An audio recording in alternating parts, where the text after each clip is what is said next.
Welcome back to Moving the Chains with Ashmere here on Nuts and Bolts Sports. My name is Ashmere, and this week we're just going to cover the NFL because the college football scores were pretty much swayed in everybody's favor that was going to win.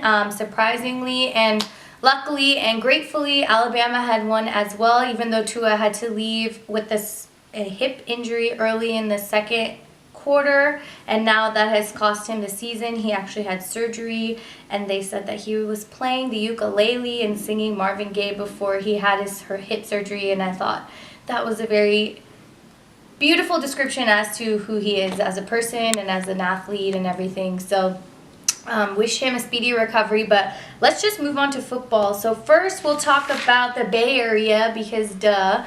And the Raiders won and the Niners won, and the Niners could have played a lot better. But let's start with the Oakland team first. So the Raiders took on the Bengals here in Oakland, and I went to that game, like I said last week, and it was a lot of fun. Definitely awesome to see Derek Carr jump into the end zone to score a touchdown after I was hating on him.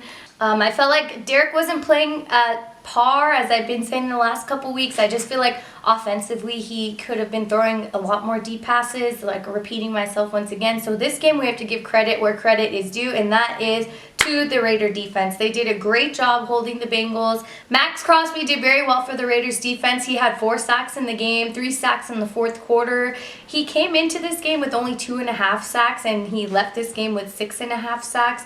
And I don't want to bring up this stat because I love Khalil Mack, but Khalil only has 5.5 sacks this season, so he's already beating him. So the rookie class has really been proving themselves for the Raiders, and it's just been awesome to watch. We're going to still have that segment coming up called the Football Flash, but it'll just be after the NFL recaps and kind of like my predictions. And then after that, we'll have some fantasies. So on to the next game. We will touch lightly on this game just because I don't think anybody was watching unless you're rooting for either the Falcons or the Panthers. But I just wanted to touch on it because Matt Ryan, as a veteran QB, is still balling out there. And Phillip Rivers did not play even closely as well as Matt Ryan did on Monday night. So the Falcons defense have been shining the last 2 games. I mean, they sacked Kyle Allen 5 times in the last game, and they sacked Drew Brees 6 times in the game before, so they're playing very well, and I just feel like that's a great presentation of their competition, and for them to have their QB, Matt Ryan, just still performing so well and just getting the ball down the field. He was throwing some deep dimes, just showing that he is still Matt Ryan. Even though the Falcons are 2-7, he is still here to play. So I just want to shout out also Kenyon Barner's touchdown reception that he had because, go Ducks, woo! And the Falcons whooped the Panthers in Atlanta, and I thought that was just something I wanted to mention because Phillip Rivers did not even perform remotely as close against the Chiefs in Mexico City on Monday night.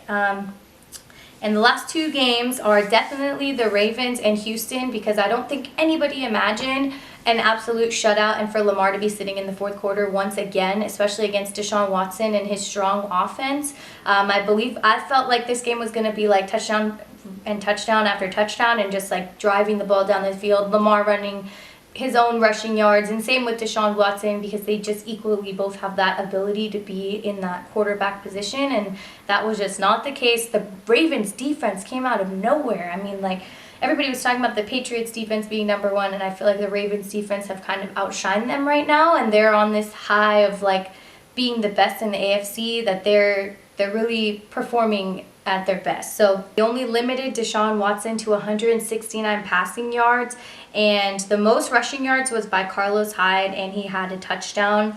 And Lamar Jackson had 222 yards, and he didn't play the fourth quarter. Let's keep in mind that happened. And he also had 4 touchdowns, and Mark Ingram played very well as well. That guy, he slid out of the grave, I feel like. A lot of people were putting him down. No one wanted to draft him on his fantasy roster, and I just feel like he's proved a lot of people wrong, veteran or not. He's still out there to perform at 100, and we all saw him in the post-game interview, and I just feel like the energy in that team, I keep saying, it's so important, it's so cool, it's so dope. They did a great job playing offensively and defensively, which is just proving to be stronger in the NFL right now. Defenses are winning games. MVP, Lamar Jackson, still got my vote. I'm moving him to number 1.5 because him and Russell Wilson are still equally very, discussable quarterbacks for the role. But I mean, I'll just have to see how Lamar plays in the next 2 games and Russell plays for the next 2 games, and then we'll come back to the MVP conversation. And the last game is the Eagles and the Patriots, just because they're meeting again after the Super Bowl and they've got their old QB Carson Wentz back here instead of Nick Foles. And I truly feel like the Eagles' defenses are just holding up for everybody right now, because offensively quarterbacks are getting sacked so badly. Like they sacked him 3 times, and that's just expected from the New England defense. But the Philadelphia defense played well as well. I mean, they limited Tom Brady to throwing like very short passes, and he wasn't really getting the ball down the field and converting those 3rd downs into touchdowns. He was more so just having them turn into field goals. So the Eagles defense played really well. If they can convince Carson Wentz to kind of, figure it out offensively, it's hard for him as well. He doesn't have a lot of players that he can pass to. I mean, Ertz is kind of the only person that he can depend on. Ashlon dropped a lot of passes, and Aguilar dropped that one in the end zone with the last minute, and, it was just... that was a hard catch. I don't really blame him. I mean, he literally bent backwards to try to catch that ball, and you could see he had his fingertips on it, and, it's just... They both had the same idea, but it just wasn't easy to convert that into a touchdown. So, and now we're going to move on to the football flash. I'm going to have my people shoot me some questions. I'm going to answer them, once again, based on my opinions and statistical information. Will the Raiders win their division? Ooh, will the Raiders win their division? This is like hitting the nail here. So the next couple weeks, the Raiders have Jets, Chiefs, Titans, Jags, Chargers, Broncos, okay? The Chiefs have a bye week next week, and after the Raiders head to New York, they head to Kansas City. So that gives the Chiefs some time to readjust and really reevaluate the way that the defense is playing, because based on the way they played in Mexico, they were pretty 50-50 on that game, and the Chargers are not really a team that's a defining factor in the AFC West. I don't think that they're really going to be a threat. So, I mean, the Chiefs have a pretty simple schedule themselves. They just hit the Raiders and the Pats, and those are their 2 tough contenders. And after that, if they're still the same Chiefs team from last year, they could beat the Broncos, the Bears, and the Chargers once again. So I'll have to say Kansas City, but it really depends on just Derek Carr's passing range and his mobility, and just the way that they play in Arrowhead Stadium will truly tell if the Raiders are meant to be in the playoffs and represent the AFC West. So I have to say the Chiefs, but I really don't know. Okay. Are the Ravens the best team in football? Are the Ravens the best team in football? Yeah, I think so. I definitely think if they're headed to the Super Bowl and they take on the Niners, who I believe is like the 1.5 better team, they would win. So their defense is performing spectacularly, as I mentioned earlier. Lamar Jackson is like one of the best quarterbacks out there right now. He's just spread the field. They are able to rush the ball with multiple different people. They've got Ingram. Lamar rushes the ball most of the time for himself. They're able to pass dynamically to different people. I mean, I just feel like they have a very versatile group of guys out there that are able to be receiving and rushing and creating plays along the field in a different form that's hard to guard. So I'm going to say the Ravens. Our number 1. Is Mitch Trubisky a bust? Is Mitch Trubisky a bust? Oh, it's so funny. I was totally watching when he was drafted today, and they booed him before he even played a game for the Bears. So I'm going to say, yeah, he's got a lot of strong players on his offensive line, but he's not utilizing them very well. He doesn't get the ball down the field, and he's not able to read the field and create different plays in the moment as he should as a quarterback. And so I just feel like that's been leading the Bears down. I feel like the Bears have a lot of offensive potential, and it's not being utilized with Trubisky as the QB. Sorry, man. Okay, next question, ready? Mm-hmm. Was it a fair punishment for Myles Garrett? Myles Garrett. I don't know how many people had caught what happened last Thursday. Yeah. Last Thursday night, between the Steelers and the Browns.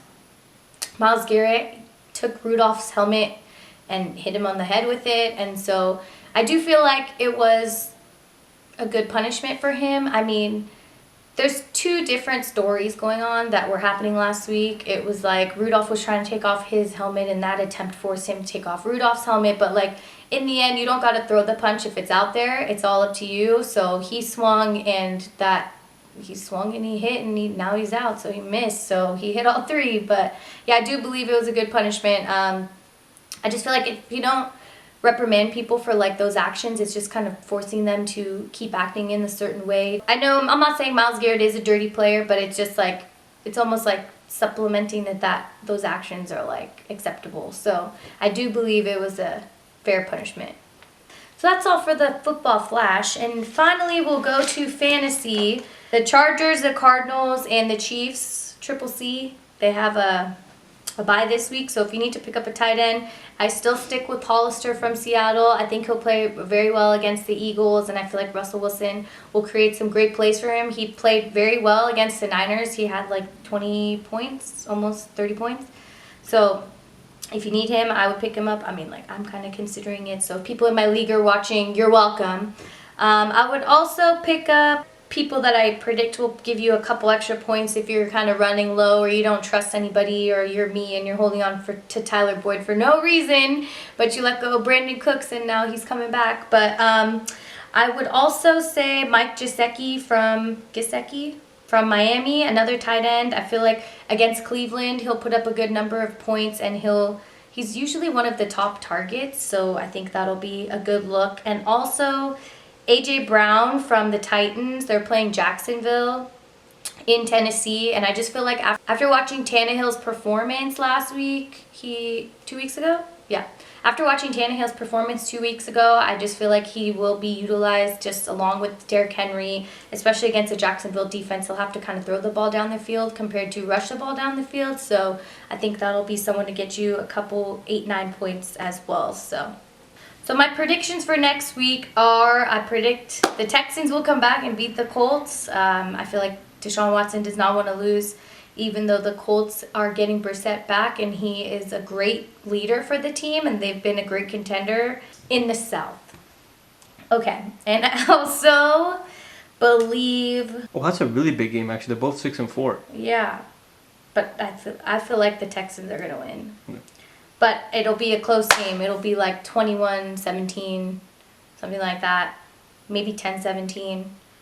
I also think the Seahawks will beat the Eagles because Russell Wilson's on that roller coaster ride going up only. The Buccaneers will beat the Falcons, even though their defense has been very strong. I feel like Jameis Winston's overthrowing in life for the NFL this year has just been spectacular, and he's got great receivers, so like the top 3 in the league, so I feel like that'll be very, very fun to watch. And then lastly, Niners and Packers back here in Santa Clara, so that'll be a good matchup. I don't know who's going to win this game. I'm going to be quite honest. I think Aaron Rodgers and Jimmy Garoppolo both have like momentum to prove in this game, and Aaron Rodgers is infamous for being Aaron Rodgers, so I don't think he's going to come out here and lose.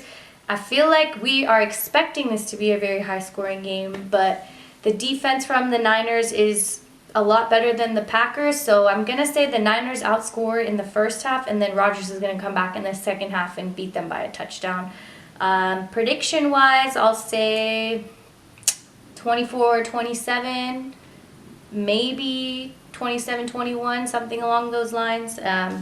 But probably a Packers win unless the Niners can pull through and, step up the rushing game, because Green Bay's not really good at defending the rushing game. So, yeah, those are my predictions for the week. Thanks for watching, everybody. And if you haven't tuned into the NBA podcast that I mentioned last week, it's on Spotify. I'll put a little image up here, and you can check that out to listen to them cover some basketball news. And if you have any questions or anything, put it on YouTube down here in the comment section. Don't forget to follow Nuts and Bolts on all the social handles, and I will see you guys next week.